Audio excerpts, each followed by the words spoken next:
ഞങ്ങളുടെ ആലപ്പുഴക്കാരുടെ സ്വകാര്യ അഹങ്കാരത്തിന് കൊടി കേറി മക്കളെ.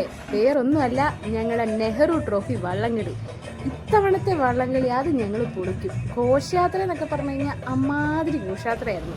72ാമത് നെഹ്റു ട്രോഫി വള്ളംകളിയോടനുബന്ധിച്ചിട്ടുള്ള സാംസ്കാരിക ഘോഷയാത്രയാണ് ഇപ്പം നിങ്ങൾ കണ്ടുകൊണ്ടിരിക്കുന്നത്.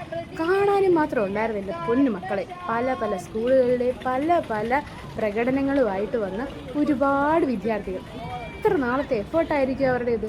NCC, സ്കൗട്ട്, പിന്നെ വിവിധ കലാരൂപങ്ങൾ, അതുപോലെ കാർട്ടൂൺ കഥാപാത്രങ്ങൾ, ഒരുപാട് വേഷപ്പകർച്ചകൾ, അങ്ങനെ ഇഷ്ടം പോലെ വെറൈറ്റി ആയിട്ടുള്ള ഐറ്റംസുമായിട്ടാണ് ഓരോ സ്കൂളുകളും ഇത്തവണയും എത്തിയിരുന്നത്. സത്യം പറഞ്ഞാൽ ഇതൊരു മത്സരമാണ് എന്ന് വേണേൽ തന്നെ പറയാം. കാരണം ആരാണ് ഏറ്റവും നല്ല ഐറ്റം കൊണ്ടുവരുന്നത് എന്ന് എപ്പോഴും എല്ലാവരും ഉറ്റുനോക്കിക്കൊണ്ടിരിക്കുന്നതാണ്. ഇതിൽ പങ്കെടുക്കുമ്പോഴാണെങ്കിൽ പോലും നമുക്കൊരു സന്തോഷമാണ്. നമ്മുടെ നാടിൻ്റെ അഭിമാനമായ ഒരു കാര്യത്തിൽ നമ്മളും കൂടെ പങ്കുചേരുക എന്ന് പറയുന്നത് അതൊരു വേറെ വൈബല്ലേ. ആലപ്പുഴയുടെ സ്വകാര്യ അഹങ്കാരമായ നെഹ്റു ട്രോഫി വള്ളംകളി കേരളത്തിൻ്റെ കായിക സാംസ്കാരിക പൈതൃകത്തിൻ്റെ ഏറ്റവും വലിയ ആഘോഷങ്ങളിൽ ഒന്നാണ്. കുണ്ടൻ വള്ളങ്ങളുടെ താളപ്പൊലിയും വഞ്ചിപ്പാട്ടിൻ്റെ ആവേശവും ആയിരക്കണക്കിന് കാണികളുടെ ആർപ്പുവിളിയും ചേർന്ന് കായലിനെ തന്നെ ആവേശഭരിതമാക്കുന്ന ഒരു അതിമനോഹരമായ കാഴ്ച. ഒരിക്കലെങ്കിലും ജീവിതത്തിൽ ഈ ഒരു ആഘോഷം കാണണം കേട്ടോ. ഞങ്ങളുടെ അഹങ്കാരമായി തന്നെ ഞങ്ങൾ എല്ലാവരെയും ക്ഷണിക്കുന്നു. ഓടിപ്പോരെ, ഈ വരുന്ന 20 സെക്കൻഡിന് ഞങ്ങളുടെ പുഴയിലോട്ട് പോരും കേട്ടോ എല്ലാവരും. അങ്ങനെ ആലപ്പുഴയിലെ പുന്നമടക്കായലിൽ അരങ്ങേറുന്ന ഈ വള്ളംകളി കേരളത്തിൻ്റെ അഭിമാനമായ ഒരു പാരമ്പര്യ കായിക മേളയാണ്. നീണ്ടു വളഞ്ഞ ചുണ്ടൻ വള്ളങ്ങളിൽ അണിനിരക്കുന്ന വള്ളക്കാർ, ഒരേ താളത്തിൽ ഉയരുന്ന തുഴകൾ, ആവേശം നിറയ്ക്കുന്ന വഞ്ചിപ്പാട്ട്, കാണികളുടെ ആർപ്പുവിളികൾ, ഇതെല്ലാം ചേർന്ന പുന്നമടക്കായൽ ഒരു വലിയ ആഘോഷവേദി തന്നെയായിട്ട് മാറും. 1952 ആലപ്പുഴയിൽ നടന്ന വള്ളംകളി നേരിൽ കണ്ട പ്രധാനമന്ത്രി ജവഹർലാൽ നെഹ്റു വള്ളക്കാരുടെ ആവേശത്തിൽ ആകൃഷ്ടനായി ഒരേ വള്ളത്തിലേക്ക് ചാടിക്കയറിയതോടെയാണ് ഈ വള്ളംകളിക്ക് പുതിയൊരു ചരിത്രം ആരംഭിക്കുന്നത്.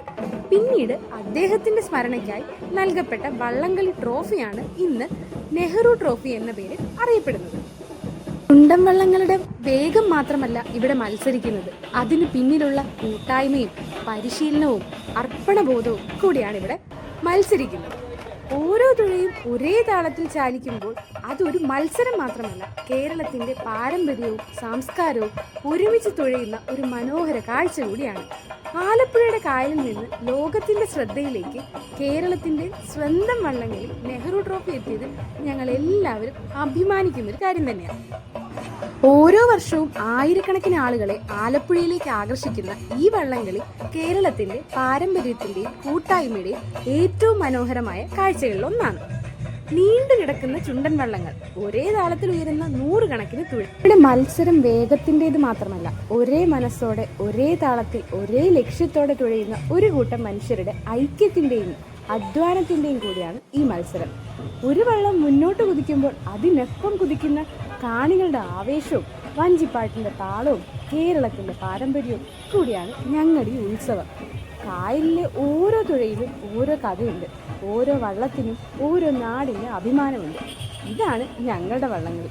ഓണക്കാലം എത്തിയെന്ന് ഞങ്ങളെ എപ്പോഴും ഓർമ്മിപ്പിക്കുന്നത് ഈ വള്ളംകളി തന്നെയാണ്. കേരളത്തിൻ്റെ ഓണാഘോഷങ്ങൾക്ക് പൂർണ്ണത നൽകണമെങ്കിലും ഞങ്ങളുടെ ഈ വള്ളംകളി അത് കൂടിയേ തീരും. വള്ളംകളിയുടെ വിശേഷങ്ങളൊക്കെ പറഞ്ഞ് ഈ ഘോഷയാത്രയുടെ ഭംഗി അങ്ങ് പോയല്ലേ. അപ്പോൾ കേരളത്തിൻ്റെ വിവിധ നാടൻ കലാരൂപങ്ങളും ചെണ്ടമേളവും തെയ്യവും കഥകളിയും മോഹിനിയാട്ടവും നാടൻ പാട്ടുകളും നൃത്തങ്ങളും ഓരോ കാഴ്ചയും നമ്മുടെ ഓരോ സമ്പന്നമായ സംസ്കാരത്തിൻ്റെ ഒരു ഭാഗമാണ് വിളിച്ചു പറയുന്നത്. ഓണത്തിൻ്റെ ആഘോഷത്തിൻ്റെ ഇടയിലായത് കാരണം പുലികളിയും ഒട്ടും കുറയ്ക്കാതെയുണ്ട്.